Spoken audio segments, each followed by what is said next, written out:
Bonjour tout le monde! Aujourd'hui, j'avais envie de vous proposer d'organiser une soirée de jeu à la maison. Donc, que vous soyez seul, en famille ou même à distance, il y a plein d'options qui s'offrent à vous.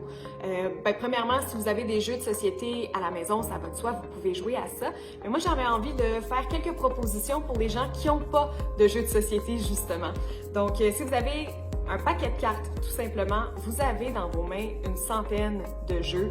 Si vous allez sur Internet, il y a des règlements pour plusieurs jeux. Je regardais sur le site de la compagnie Bicycle qui fait justement des cartes. On retrouve une centaine de jeux avec les règlements très bien expliqués. Et ce qui est bien, c'est qu'on peut filtrer aussi selon le nombre de joueurs et l'âge des participants.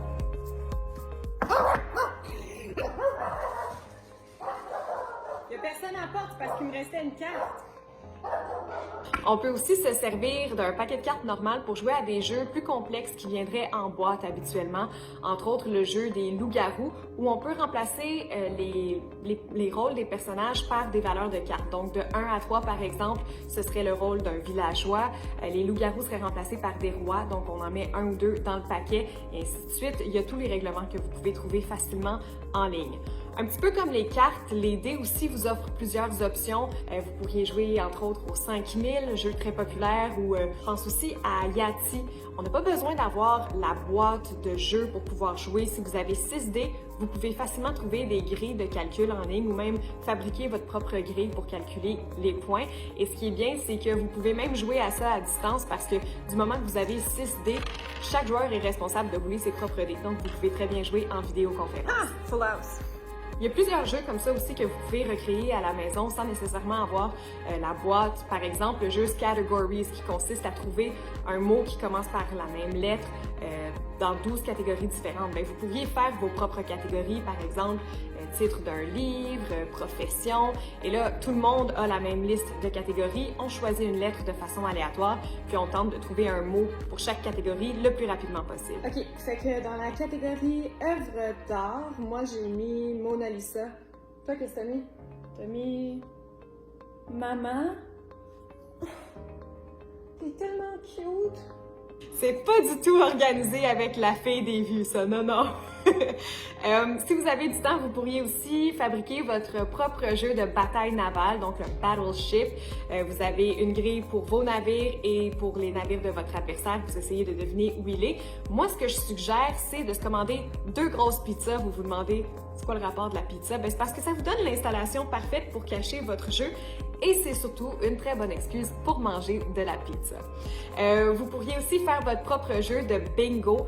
Par exemple, si les membres de votre famille ou vos amis, vous regardez la même série télé et vous êtes rendu au même épisode, vous faites votre grille de bingo et dans les cases, vous inscrivez vos prédictions. Par exemple, je sais qu'avec les codes d'écoute, je n'étais pas la seule à regarder District 31. Mais ce que vous pourriez faire, c'est dans les cases inscrire, bon, ils vont se rencontrer dans un restaurant sur l'heure du dîner, où on va offrir un café à un suspect en interrogatoire, ou même un classique, Laurent Cloutier va encore s'en mêler. Conversation avec la reine. Je pense qu'il est en mesure de nous aider. Bingo! Laurent Cloutier va s'impliquer! Si vous n'avez pas de jeu à la maison ou si vous voulez jouer à distance, il y a plein de plateformes numériques qui se spécialisent en jeux de société.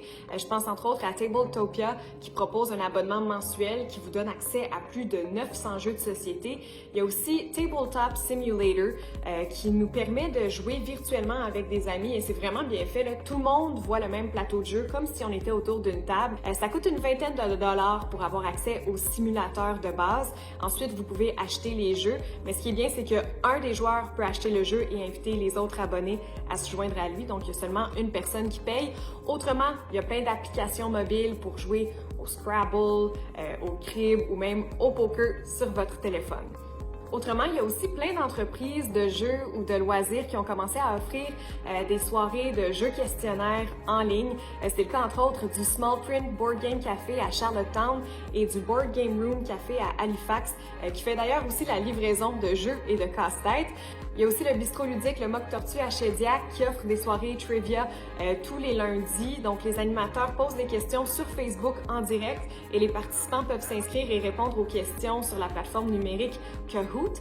Et comme c'est un bistrot, ils offrent aussi les clients qui commandent un plat pour emporter durant la semaine. Ils reçoivent tous une carte de bingo. Donc, les vendredis, en direct sur Facebook, les clients qui ont commandé durant la semaine peuvent aussi jouer au bingo. J'ai vu qu'il y a aussi beaucoup de gens qui participent au bingo de la sympathique Joanne sur Facebook, donc vous pouvez trouver sa page Facebook assez facilement pour pouvoir participer. Vous pouvez même gagner des prix.